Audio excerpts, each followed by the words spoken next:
예, 오늘도 무척 더우셨죠. 정말 지금도 덥습니다. 열대야 아마 오늘도 계속될 것 같다는 생각이 드는데요. 자, 그럼에도 불구하고 오늘 하루도 여러 가지 일들이 있었습니다. 이런 일들 여러분들께 말끔하게 정리해드리겠습니다. 자, 함께하실 전문가 네 분 스튜디오에 모셨습니다. 한국국방안보포럼의 양욱 선임연구위원, 그리고 원광대 법학전문대학원 교수 최단비 변호사, 자주국방네트워크의 이일우 사무국장, 한국범죄학연구소 연구위원이신 김복준 박사님 네 분 나와 계십니다. 어서 오십시오. 네, 안녕하십니까. 예. 연구위원이라는 발음이 참 힘든 것 네, 같아요. 제가 지금 느꼈어요. 예. 예. 자, 앞서 조선중앙 TV 방송 다 보셨겠습니다만, 네. 뭐 지도도 그려놓고 말이에요. 예? 이게 결국 의도적으로 지도 공개한 거 아니겠어요? 그죠? 네, 타격을 그렇습니다. 하겠다. 네, 그렇습니다. 예. 그러니까 결국은 이 북한이 핵 미사일을 가지면 어디를 때릴 것이냐라는 거 생각을 한번 해봐야 될 겁니다. 예. 그런데 아무리 김정은이 되게 좀 제정신이 아닌 사람이라고 하더라도 최소한 공격을 할 때 군사적 합리성이라는 걸 생각을 할 거란 말입니다. 그렇다면은 수도 서울에 핵폭탄을 떨구는 것보다는 결국 남쪽 지역, 특히 그 미군이 증원될 부산 같은 지역들, 아니면은 대한민국의 어떤 군수의 중심이 되는 대구 경북 지역, 아니면은 예를 들어서 뭐 핵 그 시설이 있는 지역들, 이런 데 공격을 했을 때 피해가 엄청나게 클 수밖에 없다라는 것이죠.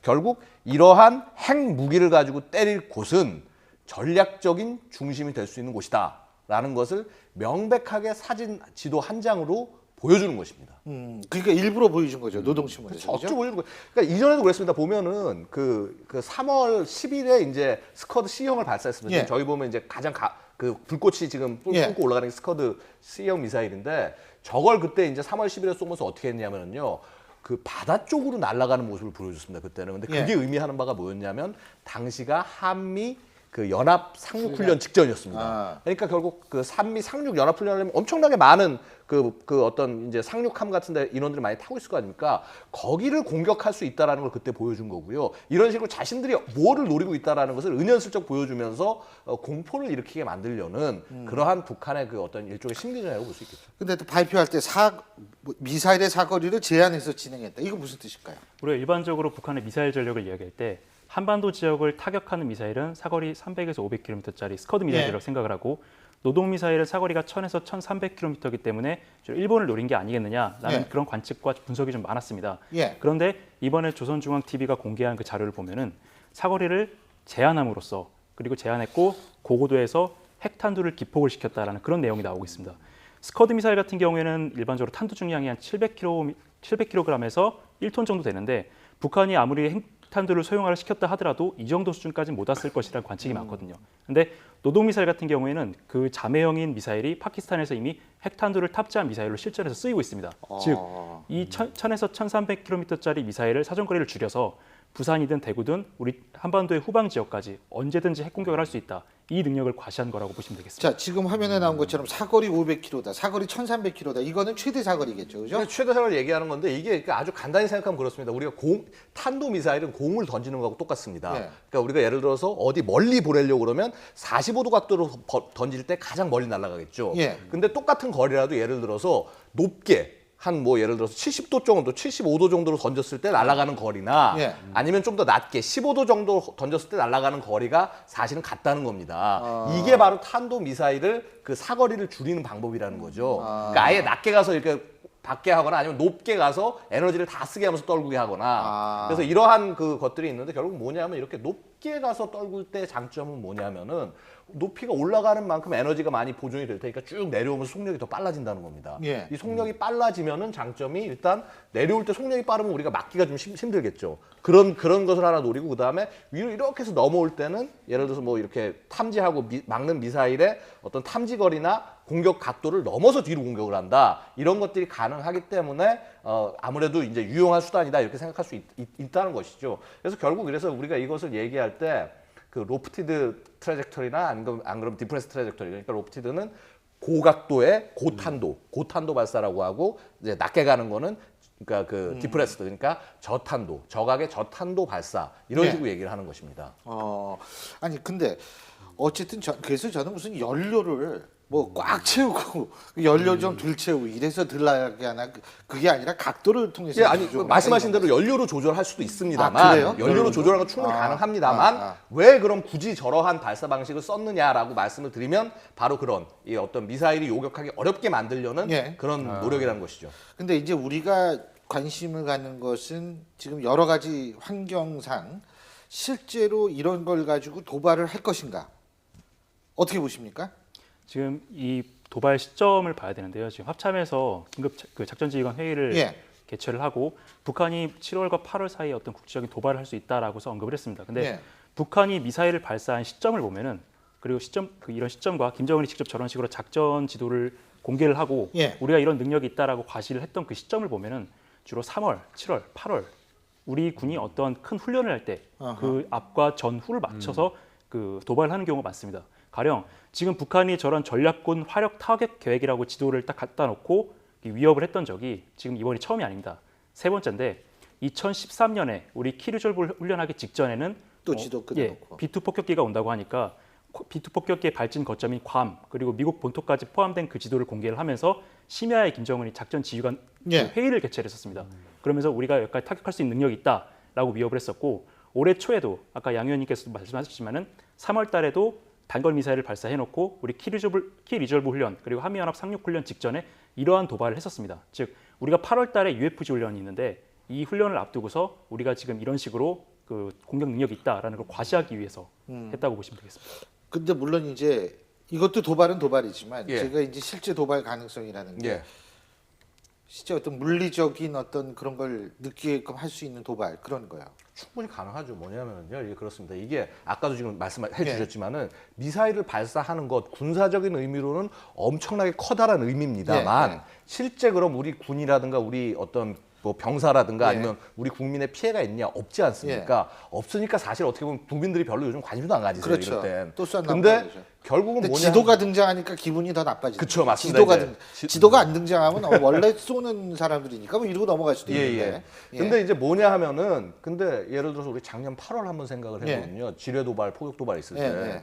사실 지뢰를 매설하고 공격하는 행위 자체가 군사적인 중요성에 있어서는 그렇게 엄청나게 중요한 행위는 아니겠죠. 예. 근데 그게 우리 국민과 병사의 피해가 있으니까 예. 국민들 입장에서 막 가슴을 와 닿지 않습니까? 그러니까 되려 이렇게 뭐 예를 들어서 뭐 우리가 성동격사라고 얘기하는데 꼭 그런 것뿐만이 아니라 주위의 방향을 딴 데로 돌려놓고 나서 하는 식의 어떤 그런 공격들 같은 것들 충분히 가능하다. 그래서 지금 사실 북한의 행동 하나하나를 지금 우리 뭐 정보 당국이 열심히 판단을 하고 있겠지만은 아무리 사소한 군사적인 행동이라고 하더라도 우리가 여기에 집중하지 않을 때는 작년과 같은 그런 피해를 입을 수가 있다. 왜냐하면 작년 피해도요. 제가 굉장히 답답했던 것이 북한이 지뢰 매설을 하고 있다, 움직이고 있다 이거 사실 다 알았습니다. 정보 당국도 알았고 심지어는 그 지뢰 도발 있기 전에 우리 뉴스에까지 나왔어요. 북한이 그 DMZ 지역에서 활동을 많이 하면서 뭐 지뢰 같은 거 심는 것 같다.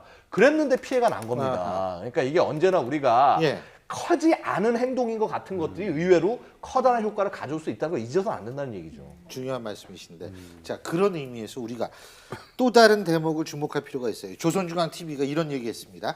핵탄두 폭발 조정 장치를 다시 한번 검열했다. 여기서 저는 알아들을 수 있는 단어가 하나도 없어요. 이게 무슨 뜻입니까 일단? 일단은 미사일이 폭발했을 때 예. 일정 고도에서 이 핵탄두 기폭 장치가 기폭을 하는지 안 하는지, 즉 핵탄두가 폭발을 하는지 안 하는지 그것을 시뮬레이션을 했다는 그런 내용으로 받아들이시면 될 것 같은데요. 고각 사격을 할 때 탄두가 굉장히 높아지지 않습니까? 고각 이제 높이 네, 띄운다 그리고, 이거죠. 네, 고각이 높아지면 높아질수록 예. 저는 이제 포병 장교 출신인데 그 탄도학을 이야기를 할 때 고각이 높아지면 높아질수록 아까 양 의원님 말씀하신 것처럼 속도가 굉장히 빨라지지만 비과 시간이라 해서 전체적으로 비행 시간이 크게 늘어납니다. 그리고 이런 높이 올라갔다 떨어지니까 네, 올라가겠죠. 그리고 이러한 탄도를 전체를 그릴 때 비과 시간이 늘어난다는 것은 탄도는 이게 정확성이 풍향이나 풍속, 온도, 기압 이런 것들 네 가지 그 기상 요소에 의해서 결정이 되는데 이 영향을 크게 받기 때문에 명중률이 크게 떨어집니다. 즉 우리가 이제 일반적으로 훈련할 때 부산항 8부두를 통해서 미군 지원 전력이 많이 들어오는데 예.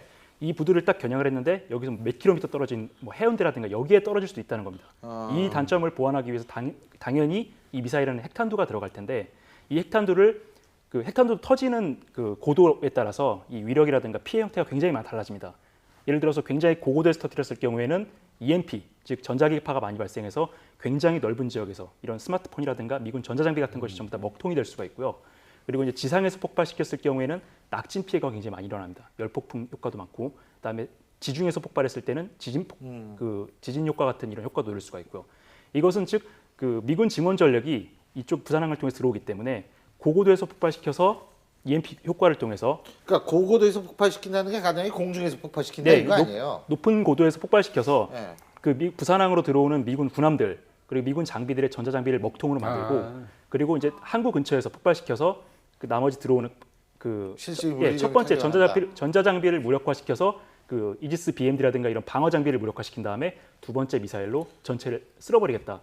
이런 능력이 있다는 것을 과시하기 위한 그런 목적에서 이런 위협을 했다고 그러니까 보실 수가 있습니다. 공중에서 폭발시키는 거는 그 예. 뭐 EMP 탄인가 뭐 예, 뭐라죠? 그러니까 EMP 효과라는 것이 결국 그죠? 뭐냐면 이제 예. 일렉트로마그네틱 그러니까 전자기장이 엄청나게 강하게 딱 퍼져가지고 해서 우리 있는 칩 같은 거 전부 못 쓰게 만들어 버린다는 겁니다. 근데 이게 뭐냐 하면은 결국 이제 실제 핵 폭발에서 한 0.8% 정도의 에너지가 EMP로 바뀝니다. 그리고 이 EMP파가 나가는 기간은 한 보통 10초 미만입니다. 8초에서 10초 정도 사이인데 그 정도만 노출이 돼도 어떻게 되면 달리던 차가 갑자기 시동이 꺼지는 거죠. 요즘 심지어 차 같은 것도 전부 칩으로 ECU 같은 걸로 해가지고 해서 다 연료 분사하고 하지 않습니까? 나르던 비행기가 떨어지고 이러한 것들이 충분히 가능하기 때문에 위험하다는 건데 이제 EMP에도 몇 가지 조건들이 있습니다.